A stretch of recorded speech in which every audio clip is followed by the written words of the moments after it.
Hello, greetings and salutations. Good evening. How the hell are you? I hope everything's going your way. I'm at a truck stop. So if you hear some 18-wheelers or some traffic passing by, I'm hanging out at a truck stop.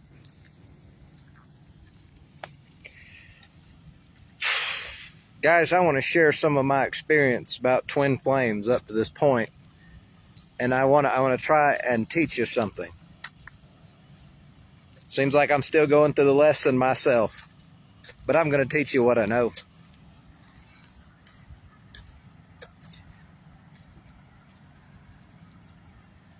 I've been on this twin flame journey probably 9 months of my life.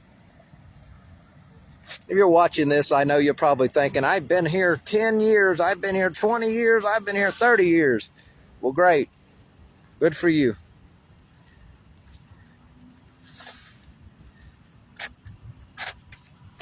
Good for you.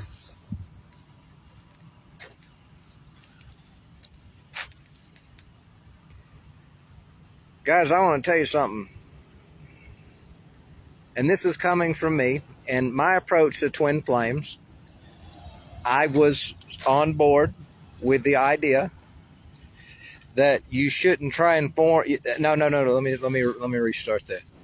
I was on board with the idea that your twin flame is who you ultimately are born to be with, part of God's plan. All right, God's got a plan. Solomon will tell you that in Ecclesiastes. Everything was already decided a long, long time ago. So whatever happens to you, it's meant to happen. So I've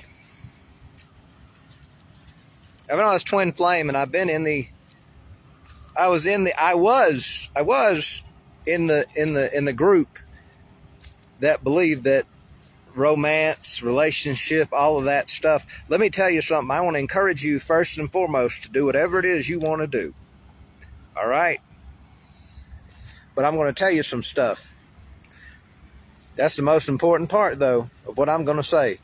Whatever you want to do, you do it. You be the master of your life. No one else. You. Twin flames are for spiritual growth. Surprise. Twin flames are for spiritual growth. They're not for some enchanted relationship. I always made a joke that if you were like born super wealthy and like you had basically unlimited resources, twin flames could probably be like an enchanting romance story. But to the rest of us that are walking around here having the typical normal living situation on earth without infinite resources, we accumulate a lot of, as some people refer to it, bad karma. We accumulate a lot of things. And so part of spiritual growth is clearing all of that off of you. You set it on fire inside and it burns and it dissolves and it passes. And to a person that doesn't understand, it can absolutely look batshit insane. It can absolutely look crazy.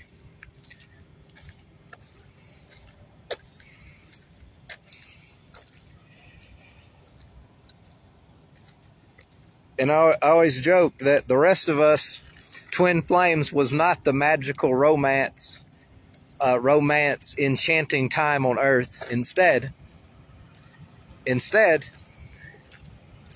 it was a visit to the principal's office. Oh, God's sitting outside of space and time, thinking, look at Kurt down there, looking like a damn fool. Come here, bring him to my office. Bring him to the principal's office. Bring this other person too. I'm gonna put them together, and they're gonna learn a lot of things, like what they're doing wrong, why they're doing them. They're gonna learn. Truth is that twin flames isn't new. It's been around a few years, but apparently it's becoming a whole big old thing now. And I don't know how that came to be. It really is a new age idea. We could say God took Adam's rib and made Eve with the rib. And Eve was like his twin flame. Some people say Jesus and Mary Magdalene were divine counterparts, twin flames. Some people go on and on and on with these examples. I'm not here to talk about the examples today. Twin flames is not meant to be a romantic extravaganza. There are many angles to things. We human beings, we like to say things are this way or that way, but the truth is there are many sides, facets, and angles to anything. There is a big old gray area between a question and an answer. Everything becomes a question in life. And we stumble around in the gray area until we find the answer. And then sometimes we realize we can never have an answer. Sometimes we realize there really isn't an answer at all. So guys, what I want to tell you, twin flames is ultimately not about some enchanted frolic in the woods with your divine counterpart. It's not some mystical relationship. It's about spiritual growth. And if you look back on my journey through twin flames, I've documented it well in writing and in content and in videos. And you'll see that it was all that I had a heavy emphasis on being with the twin. Guys, it's about spiritual growth. All right. And as I go through this journey, as I go through the twin flame journey, I don't really want to be with my twin. It's a lot about empowerment too. You start to realize I don't have to do something if I don't want to do it. I don't have to be with so-and-so. I can be by myself. I can be with anybody I want to be. Because the thing is, the basic theory here is that a twin flame is like the soul has split itself into how many ever pieces and placed in different bodies. We are parts of that soul, and they ultimately link up and go back to God, and everything comes from the source or God. And so you don't have to be with your twin if you don't want to be with your twin. For some reason, we get charged up with a connection, and there's this powerful attraction. And in our ignorance at that moment, we are ignorant at the beginning. You got to go on the journey, mess up, learn. To stop being ignorant, you got to learn. You got to accept you're going to fail. Don't be traumatized by it. It's okay. Get up. I'm the failure king of this world. I'm loud and proud about it. If I were a Catholic, they'd have to make me saint determined failure. I'd be the saint of failing and determination to get back up. Let me tell you something.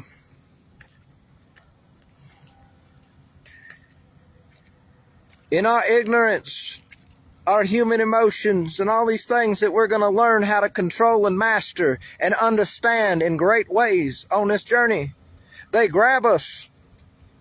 And all of a sudden, we interpret it as, oh, I'm in love. And maybe you are.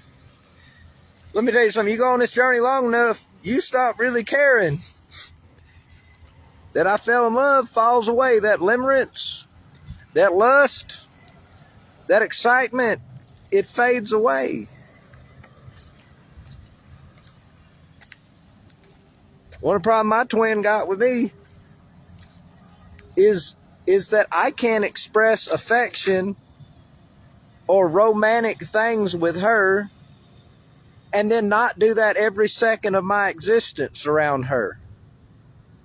Like when you haven't seen each other for a while, you get excited and you want to express your love and all that reconnection stuff. But then a few days later, okay, you hear that song by, what is it, Peaches and Cream, talking about reunited and it feels so good. Reunited and it feels so good. And it's like that. Then a few days later, both of you want to get away from each other. You don't want to keep... The problem she has with me is because, like, she refers to that stuff that I do in the reconnection to say, hey, I love you. And I show it. And I express it. That don't go on every second, so she starts saying that's narcissism and manipulation, and I'm love bombing her. And the reason she says that is not because I'm doing that, but because when she sees those things, when she would be doing something like that, that's what she would be doing. She would be love bombing and narcissistically manipulating. That's why she sees it. It's inside, guys, how we see the world. It says a lot. You know, you go around in a lot of places, and even if there's not a person around, you go to a place and you say, this place feels bad, this place sucks. You feel bad because most of the time you're like in nature when you're not around other people. It's not because the tree sucks. It's not because the rocks suck. It's not because the grass and the flowers and the birds and the bees and all the animals in between suck. It's because how you feel sucks. What's inside sucks. Everybody got to figure out how to fix it. There are certain techniques you can use. But at the end of the day, you got to figure out what works for you. You know, and one of my issues with my twin, you know, I said something they had an issue with me doing. Silent treatment tactics, guys. Psychological warfare. Oh, there's a misunderstanding. Oh, she gets up and says, you're love bombing and narcissistically manipulating me. Lady, girl, I done set the whole world on fire for you. I had a whole 16-acre kingdom in the middle of a forest that tried to kill me last spring with pollen. I had the greatest dogs in the world. I had a person who would do anything in this world for me. And I set it all on fire for you. It's all gone now. I got a damn shadow of what I had materially. If it was about materialism to me, I would have just sat still. There was no reason to move. There was no reason to get up and do all these things that I did. There was no reason to willingly be ready to surrender to the will of God. There was no reason to come out here. You call me narcissistic. You say I love bomb you. You say I'm manipulative. Nobody, I guarantee you, nobody on this world gonna do what I did to come out here. Just to be with you, essentially. I do not know what God does from one minute to the next, let alone from one day to the next. One day we're somewhere, the next we're somewhere else. One day this happens, then the next something else happens. One minute you're in a forest on a brand new tractor, sitting there building trails, sitting there moving trees, sitting there doing all kinds of things. One minute you're sitting there driving through the inner city late at night, door dashing because it's fun as hell. It's adventure waiting to happen. Telling homeless people about Jesus and praying with them and trying to watch out for others whenever you could and do for others on the side of the road what you could. And then you're in the middle of nowhere, Nevada, with nothing to do. And you sit there and you think, God, I don't want to sound like the ancient Israelites at the endless sea before you told them to shut up, Moses, lift your staff up and see what happens next. But I am kind of worried because my money's damn near gone, Lord, and I know everything I've ever had came from you. It didn't come from my hands. It came from you. I have every reason in this world not to doubt a thing you do.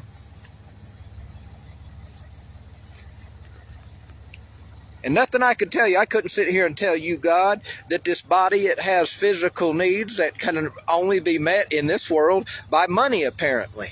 Money in some way gets you access, even if you said, well, I'll hunt it myself. Well, you got to go get a hunting license, don't you? You got to have money somehow. You get caught making a mistake hunting. Here comes the game warden 5 minutes later to give you a big old ticket. You go fishing, you got to have a fishing license. You suck at both of them, you don't even need them, but then you got to buy seeds to grow some food if you're going to go that route.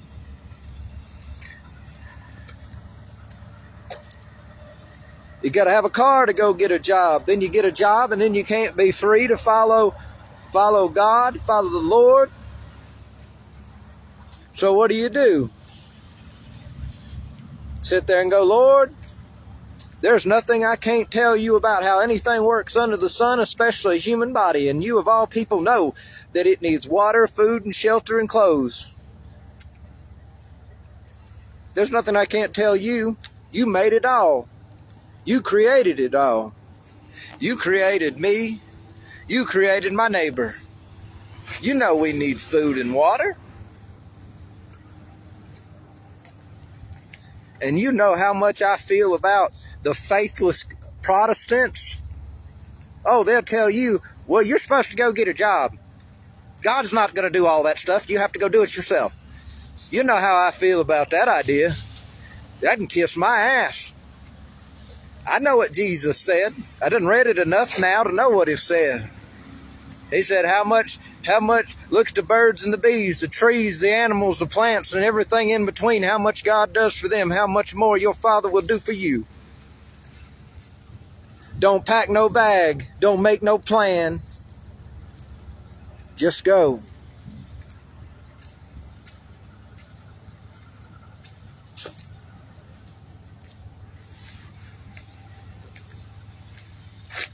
It always made me wonder, and a lot of people are wondering this nowadays, why does the church teach what Paul taught, but they don't look in the Gospels and say, Jesus said all of these things. This is what you're actually supposed to be doing. You can't have no religion with something that says just pack up and go, don't worry about nothing. You ain't got no material needs. I think in a lot of people that run organized religion, I think they're scared of Jesus. Oh, they'll say, we worship Jesus, we love Jesus. Then you would do what he says. You do what he says, you'd master what he taught. Oh, we can't have that. People start to become him. Pretty soon they're going to look at our organization that we called religion, that we said, this is his church. Christianity is about Jesus. And you're going to find out they're going to revolt on you. Same way Jesus revolted on organized Judaism.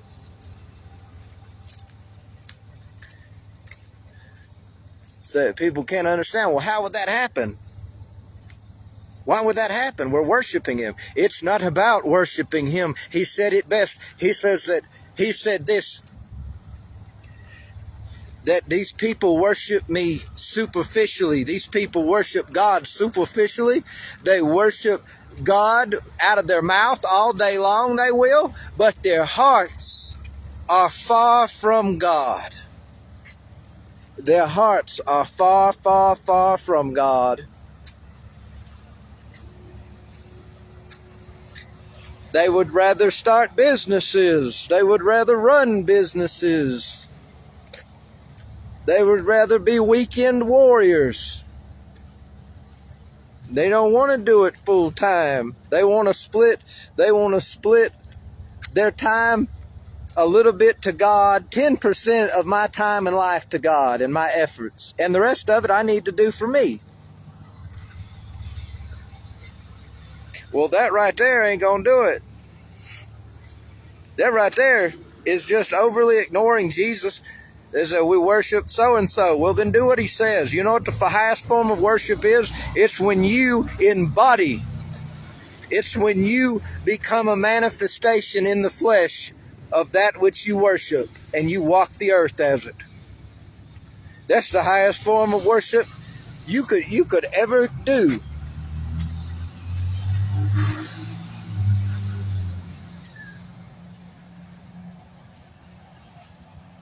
It doesn't matter how many snuff films you make.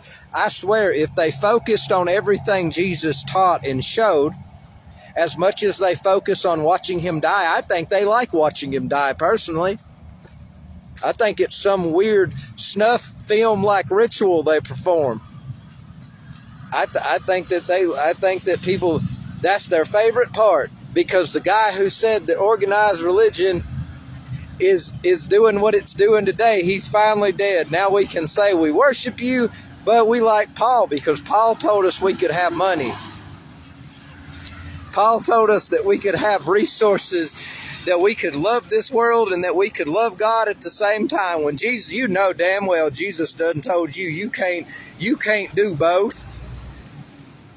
To follow him, you gotta hate the world. Those who love mother, those who love father, those who love brother and sister, those who love anything more than God are not worthy of God.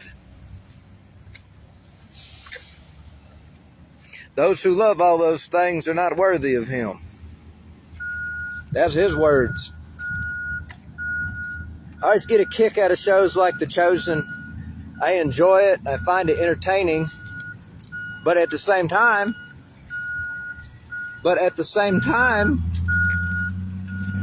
in those shows, they like to add some things that are not in those verses that they have Jesus quoting, and it's like they're trying to lessen the impact of it. They're trying to say, "Oh, if they let Jesus say they let Jesus just say what he said, and we don't tell them, oh, there's a little bit more to it. We got to tell you what we think it means too, or you're gonna listen to him or something." Like they're afraid of him. They were afraid of him back then. They were so afraid of him, the ones who ran the show back then in organized religion killed him. They absolutely did, and to this day they love to say Pilate did it. Pilate washed his hands and turned him over to the crowd. Who was the crowd's organized religion? Organized religion.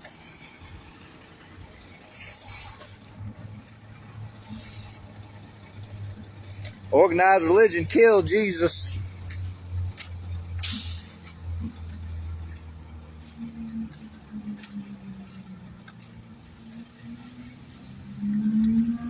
I didn't come here to give you a sermon, though, but if it happens, it happens.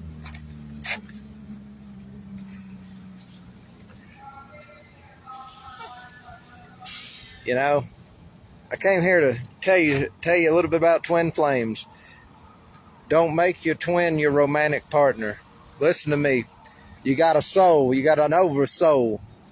And they connect all the way back to the divine, all the way back to source, all the way back to God. That is how we are all connected beyond these 3D bodies, beyond these physical bodies.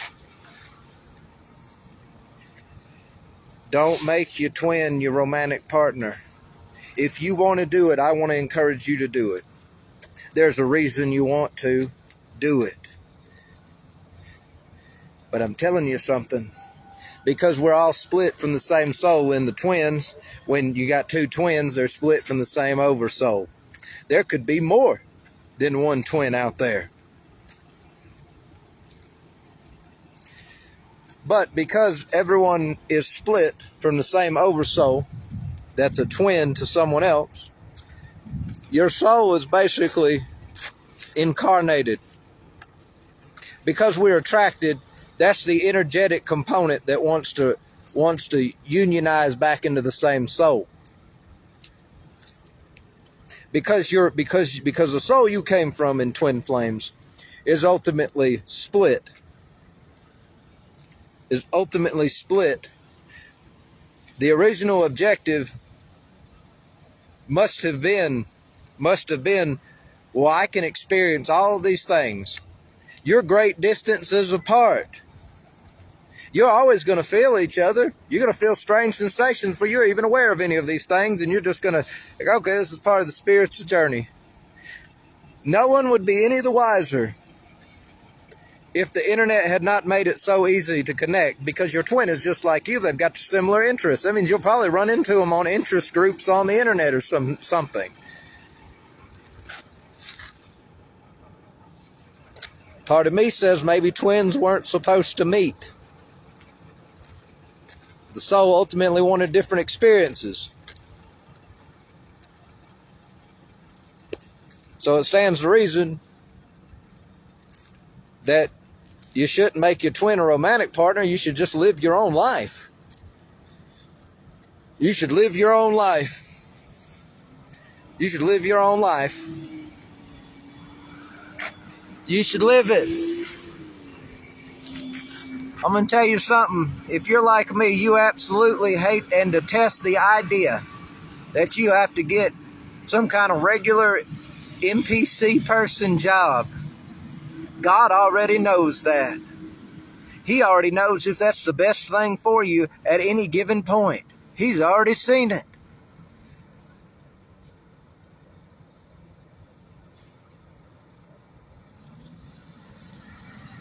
He knows what to do. He knows the best place for you to, the best path for you to go down.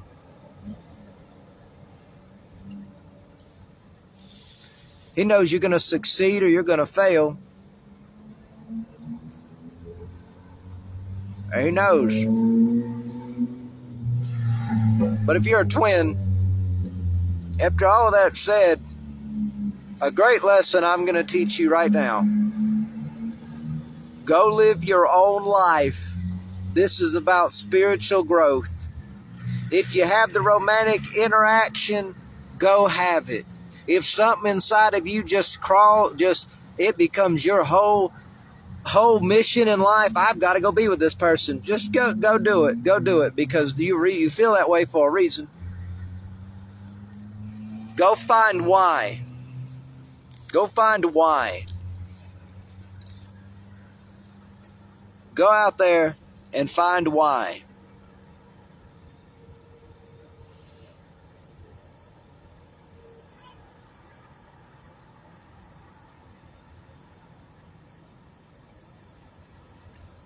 But if you want my humble advice, I did the relationship aspect.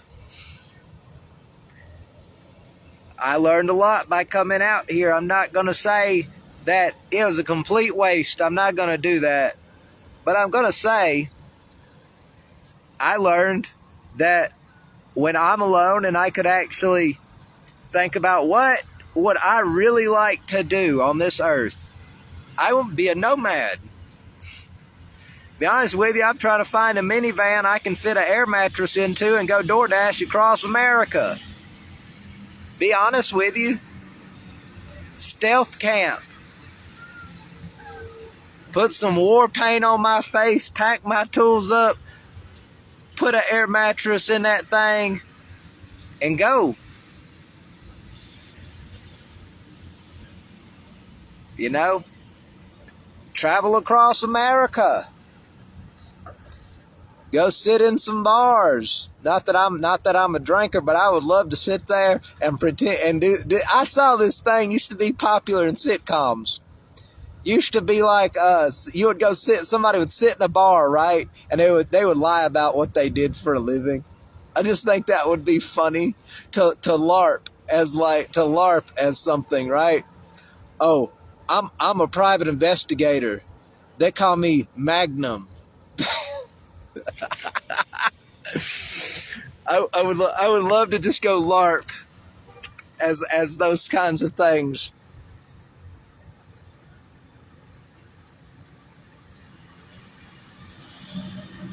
The way everything lined up from the point where I was to where I'm at now, that's divine intervention. It's divine timing. It has to be. All those things did not just happen because, coincidence. There is no coincidence. Our limited perception of why something happens makes us go, it's a coincidence. Something happened to make something happen. Something had action. There's always some kind there. You don't get to say consciousness flows through everything straight from the divine and say something happened, but it's a coincidence. Nothing moves under the sun unless God wills it. That's a fact.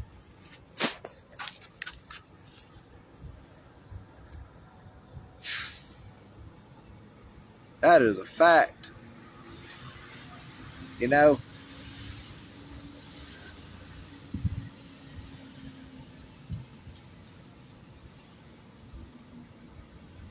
I'm not gonna lie. I do. It ain't that I miss. It's not that I miss living on the mountain and all of that stuff. I guess I miss it a little bit. It's that part of me says, Lord, you know better than me what happens on this rock called Earth. And I have faith in you, absolutely, but I have concerns. Because right now, I see I have some land. I see I have some rundown cars. Oh, boy, I should have made a better decision about the car. But you know what? I don't care what anyone says, even what I'm saying. That was all part of the plan somehow. And I'm just looking around, and I'm like, Lord, surely you got something better planned than just me in this desert. A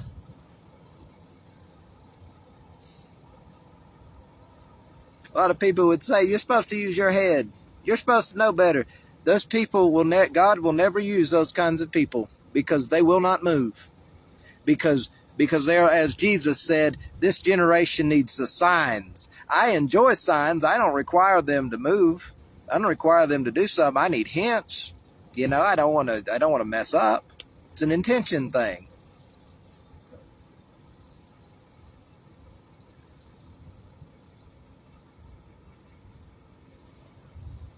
He said, I won't give a sign to this generation. Oh, they want signs for everything. Oh, they won't do nothing. They won't even take a crap unless they think they need to. They need signs. They need all these things. I won't give you one. I won't give you one except for the one from Jonah. Jonah went to Nineveh, and the people changed their ways when they heard. And then Jonah was mad. God, that fish done ate me. That damn fish, they threw me off the boat, Lord.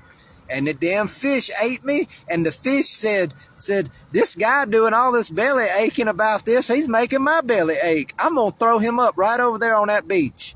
And then the fish threw me up. Lord, I come in here, and be honest with you, I told him, but to me that was like a technicality.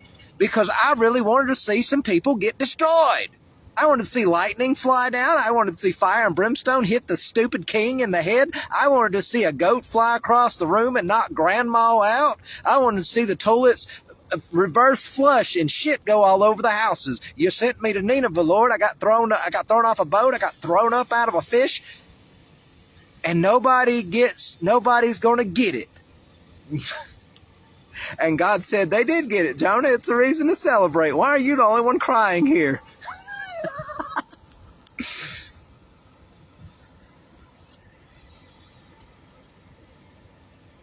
And I just, I don't know. I don't know what happens next. I do not know what happens next. I just don't know. I know this. I'm over the romantic portion of twin flames. All right. I have seen enough. Good God Almighty, I have seen enough. I have experienced enough. I have experienced enough with the romantic side of twin flames. I don't know what happens next, but I am over that. I am over that. And I don't hate my twin or anything, you know. I always try to get on here and I always try to say nice things about them.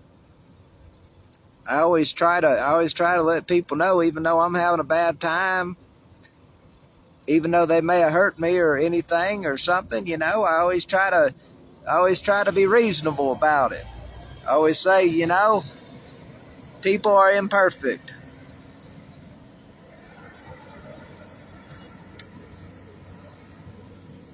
I don't know what happens next. I know that tomorrow I'm calling to set up an unmetered water account on my property. I'm going to go fill some paperwork out. I'm going to move my power company.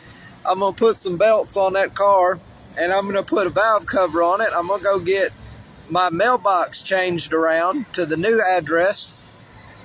I'm going to park my truck in front of the camper, so whenever I'm ready to go, I just drop the ball down and I pull away, and then I go park it at my new lot. And then I will start the surety bond process on that car. That's what I got. That's what I got planned tomorrow. After that, I don't know what happens. I need to pay my taxes on my land that I own. I probably honestly am about to sell that big piece of land or put it up for sale. I just don't see any reason to have it. See, when I came out here, I kind of did what I would do normally anywhere. I tried to build a foundation. I tried to set up a home and have a vehicle and get stabilized. Well, I tried to save $1, and I learned that you save $1, sometimes you end up not really saving $1. If I had to do it again, I would never have bought that truck. I wouldn't have bought that camper either. I wouldn't have bought that car I got right now. I would have found I would have found something a little bit more mobile, right?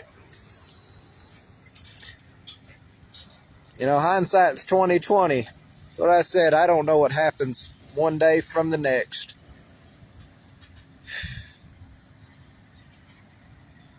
People out there watching, you might think I'm a crazy man. I tell you this, I understand 100% completely. I do run around and call myself insane. But I'm going to tell you something.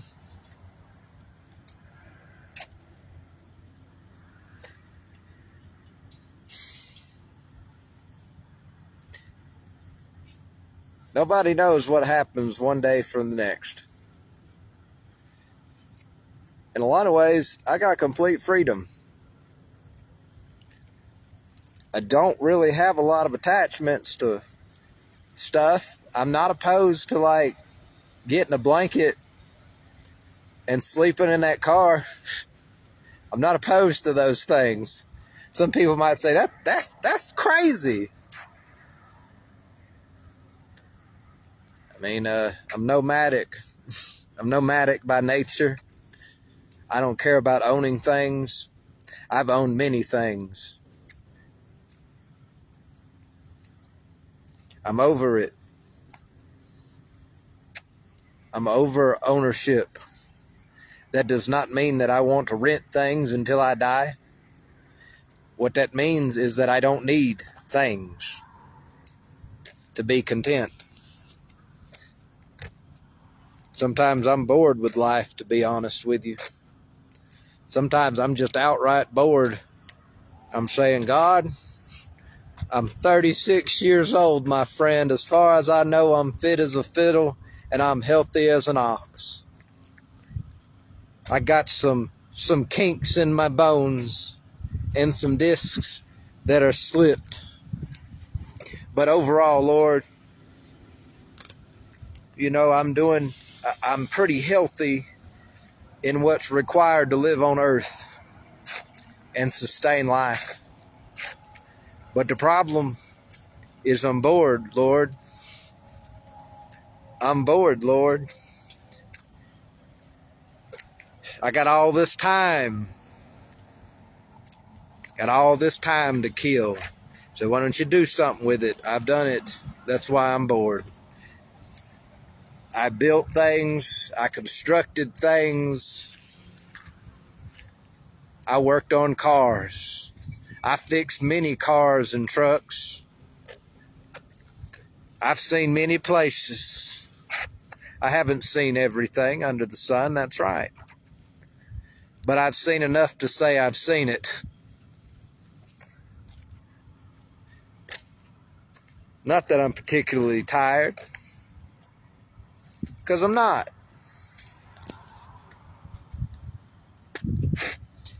But I'm bored. I'm bored senseless. I mean, what if you want to get technical? I mean, I haven't been a doctor. I haven't been a lawyer, but those things take time. Those take lifetimes, basically. That's a lifetime commitment to do one thing. I haven't piloted a giant Navy ship. I haven't flown an airplane. I haven't jumped. I think, did I jump out of an airplane? I feel like I jumped out of an airplane and I can't remember. I've done so many things, everything is now boring. I've done so much living in such a short amount of time, I'm burnt out on the damn idea personally. I said, Lord, you got to give me something to do here, man, because if you sit here, if I'm 36 and you make me live to be some old man, I take issue with that if you don't have nothing else for me to do here. I take issue with that personally, because at that point it becomes like a prison. Oh, look, you're my high. Look, that's why I exist, to keep the body alive, to feed it, to water it, to keep clothes on it. Well, you can just spare me that experience, Lord. If you have nothing for me, I have no reason to exist. I have no reason to live. You seen Rick and Morty? You see those blue monster things, that the Mises, Mr. Mises? Existence is torture to them. They want to help you because they get out of it. It's like extreme ADHD or something. It's like, please give me something to do. Let me help you, because that's the rules. I help you, I get to go. And come to think of it, if they decided to stop doing that and stabilize, they'd have to build a civilization, right? The Mr. Mises Society. And that means they'd have to help each other. The second they helped each other do anything, they'd vanish. You wouldn't have a society. So they live to serve, because that's all they can really do. Because other than that, that character, Mr. Mises, just sits around, right? He couldn't do anything. He could probably do something for himself, but that's like intention. You'd have to make sure everything was your intention to serve yourself, and a byproduct could be it benefits other people, but your intention and what you did it for was yourself, and then you probably wouldn't vanish if you were Mr. Mises. But if Mr. Mises vanished, people would probably start to study Mr. Mises' spirituality. And they would say, well, it turns out that we're not actually the body, and when we do something and it's for the body, the rule was still met. And turns out we just continue to be recycled into new Mr. Mises.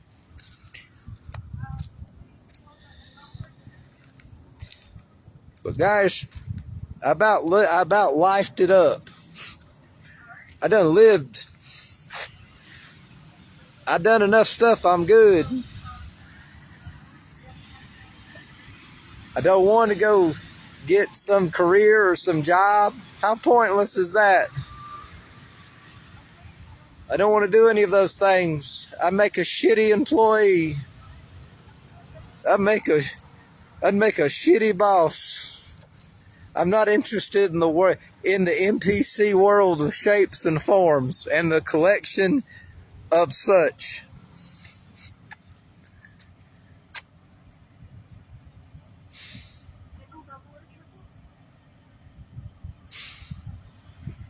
Part of me says I need to go out there and I need to find those secret underground places where they practice actual meditation and actual spirituality, right? I need to go join one of those, learn some things from them. That sounds like an adventure waiting to happen.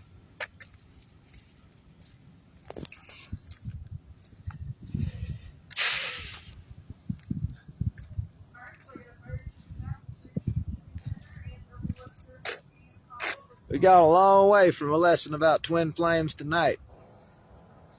But that's really what I wanted to share with you guys. It's a real simple lesson. Get it out of your system. Get it out of your system, but then you're going to come to the realization at some point, maybe sooner, maybe later, that your twin is not an ultimate romantic partner in romantic fantasy, and that you don't have some preordained, I got to be with them. Your soul split into bodies so it could have all these different experiences, and it wants to go experience itself in a romantic relationship. It's just there's so much more you can do. There's just so much more you can do. You don't have to go out there and you can spiritually grow. See, the thing about spiritual growth is it's a lot about empowerment, right? It's a lot about free will, and it's a lot about your choice.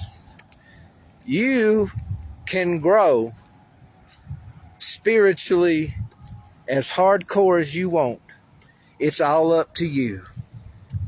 Because at the end of the day, a lot about the spiritual journey is decision making, to put it simply. It's about, I'm going to make this choice because I want to. And then you make it and you see where it goes. Because everything in life is a pathway. Every decision and everything in life is a pathway to somewhere else. Every choice you make and decision you make is a portal to another place and another point.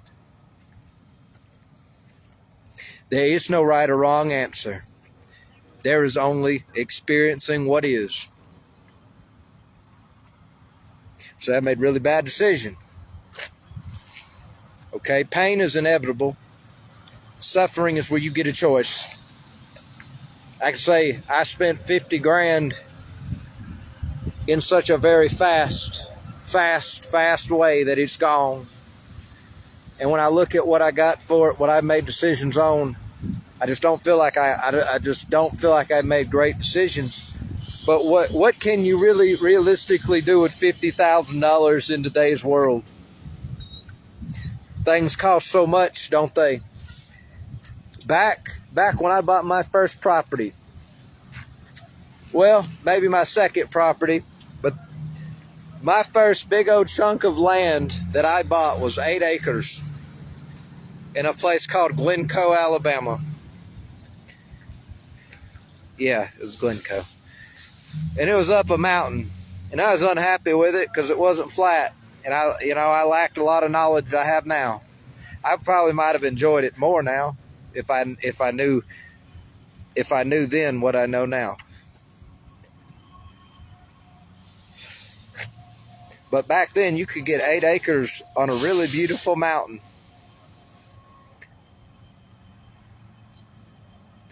You could get that for like a little under $30,000. Way under 30. It was about $24,000, I believe. You could get that. Nowadays, that kind of land, it costs $60,000 to $80,000 in Alabama. Price of property is egregious. And I have a feeling that you hear people say, we can't afford homes, we can't afford this and that. And usually you hear it from the millennial crowd, right? We can't afford homes. We can't afford this, jobs, this and that. You got college degrees. You had potential. It's not too late. There's places like Nevada where land is dirt cheap. That's the thing. You don't have to sit where you were born. Could have all got up and found a way. It's like, I feel like, technically I'm a millennial. And I feel like, but I have a theory on age groups, right? On the West Coast, it would probably be what the age groups are in corresponding to generations. But on the East Coast, it's a little bit different. What might be a millennial out here is a Gen Xer out there. Because places are behind each other in development. They're not quite on par with each other. Whenever I was a teenager, music that was popular out here in the 80s, it was popular when I was a teenager in the 2000s.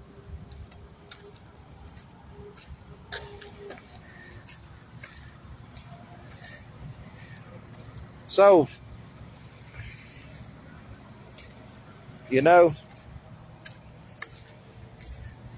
like you gotta get up and go on the adventure.